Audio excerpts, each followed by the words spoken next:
Recipes and much more या आपल्या चॅनलवरती मी रेश्मा तुम्हा सर्वांचं मनापासून स्वागत करते. आज आपण स्पायसी असा कोल्हापुरी झणझणीत भडंग कसा बनवायचा ते पाहणार आहोत आणि खूप छान याची टेस्ट येते. तर या ठिकाणी अर्धा किलो हे कोल्हापुरी चिरमुरे घेतलेले हे असे टपोरे असतात बघा आणि हेच भडंगसाठी चिरमुरे वापरायचे आहेत. तर चिरमुरे चांगले स्वच्छ करून घेतलेले आहेत, चाळून त्याच्यातल्या साली वगैरे काढून घेतलेले आहेत.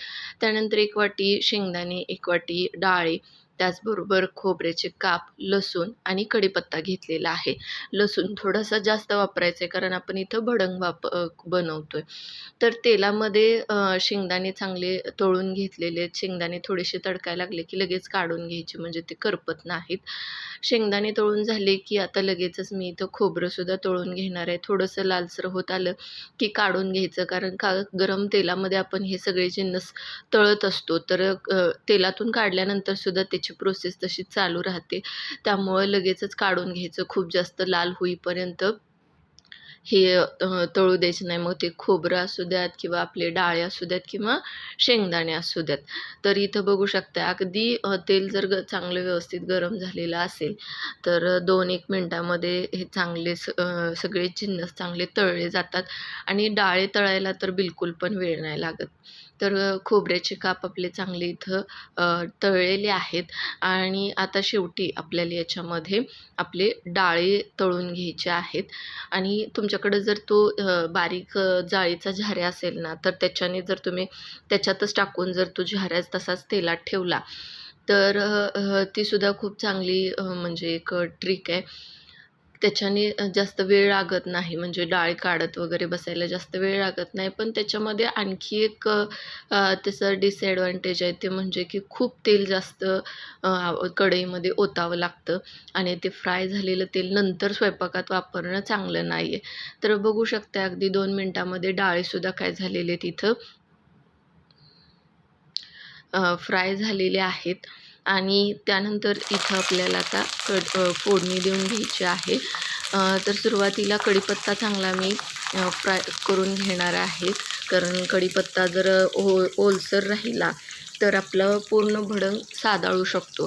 त्यामुळं बिलकुल पण त्याच्यामध्ये ओलसरपणा राहणार नाही याची काळजी घ्यायची आहे. त्याचबरोबर आपण जो ठेचून घेतलेला लसूण आहे तर तो ठेचून घेतलेला लसूणसुद्धा तेलामध्ये घालायचा आहे आणि तोसुद्धा चांगला कुरकुरीत होईपर्यंत फ्राय करून घ्यायचा आहे. फक्त तो करपला नाही पाहिजे याची मात्र आपण काळजी घ्यायची आहे. अगदी व्यवस्थित हे सगळं साहित्य आपल्याला परतून घ्यायचं आहे आणि परतून झाल्यानंतर मग आपण इथं काय करणार आहोत तर पुढची प्रोसेस करणार आहोत. याच्यामध्ये टाईम टेकिंग प्रोसेस कोणती असेल तर ही की कढीपत्ता आणि लसूण पटकन परतला जात नाही. गॅस मोठा केला तर ते करपण्याची शक्यता असते. त्याच्यामुळं थोडंसं बारीक गॅसवरतीच हे करावं लागतं. त्यानंतर याच्यामध्ये घातलेलं आहे बघा आपली मोहरी. मोहरी तर तेलामध्येच तडतडते आणि हळूहळू आपलं हे लसूण वगैरे पण काय होणार आहे फ्राय होणार आहे. मोहरी तडतडली की मग त्याच्यामध्ये आपण जिरे घालणार आहोत. तर ह्याच्यामध्ये साहित्य खूप जास्त काही लागत नाही किंवा विकतचे मसाले वगैरे वापरायची गरज नाही. अगदी घरातल्या साहित्यामध्ये बनवून तयार होतो. आर्टिफिशियल फूड कलर वगैरे आपण इथं वापरणार नाही आहोत. त्यामुळं जो कलर आहे तर तो ओरिजिनल आहे. तर फोडणीमध्येच मी इथं जिरेसुद्धा 1 चमचा घालून घेतलेले आहेत आणि इथं बघू शकताय चांगलं आपल्या या कढीपत्त्यालासुद्धा कुरकुरीतपणा आलेला आहे. आता याच्यामध्ये आपले घरातली जी लाल मिरची पावडर असते ना, तर ती घालून घ्यायची. 2 चमचे मी इथं ही लाल मिरची पावडर घालून घेतलेली आहे. 2 ते 3 चमचे घालायचे म्हणजे तुम्हाला तिखट किती हवं आहे आणि ही सगळी फोडणी आपल्याला आपल्या या चिरमुऱ्यांवरती घालून घ्यायची आणि हे सगळं व्यवस्थित आपल्याला मिक्स करून घ्यायचं आहे. म्हणजे सगळ्या चिरमुऱ्यांना आपला हा मसाला लागला पाहिजे आणि त्याचबरोबर आपण हे जे काही जिन्नस तळून घेतलेले आहेत, मग त्याच्यामध्ये खोबरं असेल, शेंगदाणे असतील, डाळे असतील, तर ते सगळंसुद्धा व्यवस्थित मिक्स करायचं आहे. थोडंसं हाताला सोसवेल असं झालं ना, की हाताने जरी मिक्स केलं तरीसुद्धा व्यवस्थित मिक्स होतं. चमच्याने प्रत्येक वेळी मिक्स होईलच असं पण नाही आणि मिक्स करताना थोडंसं मोठं भांडं घ्यायचं आहे. त्याचबरोबर इथं बघू शकताय तुम्ही पिठी साखर जी असते ना, तर ती पिठी साखर आणि चवीनुसार मीठ वरून ॲड केलेलं आहे. तर 2 चमचे पिठी साखर इथं मी घातलेली आहे. तुम्हाला जास्त गोड चालत असेल तर 2च्या ऐवजी 3 चमचे पिठी साखर घातली तरी चालेल.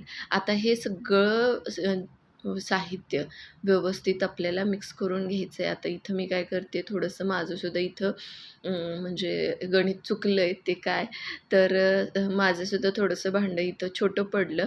आता म्हणून मी दुसरी एक छोटी पाटी घेतलेली आहे आणि त्याच्यामध्ये मी हे मिक्स करणार आहे आणि हळू म्हणजे आता थोडंसं तेल जेव्हा आपल्याला वाटतं की आता पोळणार नाही आहे, भाजणार नाही आहे, तर त्यावेळी काय करायचं आहे आपल्याला, हाताने चांगला हा भडंग चोळून घ्यायचा आहे. म्हणजे काय होईल, की सगळीकडं व्यवस्थित मसाला लागला जाईल आणि एकसारखं आपले हे म्हणजे भडंग बनवून तयार होईल. आता मुरमुरे आणल्यानंतर ना एक काळजी घ्यायची बघा, ती काय, तर ते मुरमुरे आधी कुरकुरीत आहेत का बघायचे. जर नसतील तर निवडून झाल्यानंतर थोडेसे आपल्याला ते गरम करून घ्यायचे आहेत. म्हणजे व्यवस्थित काय होतात, तर ते कुरकुरीत होतात. कारण मसाला घातल्यानंतर जास्त परत आपण परतत वगैरे बसत नाहीत. त्याच्यामुळे तिखट वगैरे करपण्याची शक्यता असते. तर त्यासाठी ही काळजी इथं घ्यायची आहे. तर हाताने व्यवस्थित भडंग मी मिक्स करून घेते आणि इथं बघू शकताय तुम्ही कोणत्याही प्रकारचा बॅडगी मिरची पावडर वगैरे मी वापरलेली नाही आहे. घरातल्या लाल तिखटाचाच किती छान कलर आला आहे. तुम्हीसुद्धा ही रेसिपी नक्की ट्राय करून बघा आणि कशी वाटली ते मला कमेंट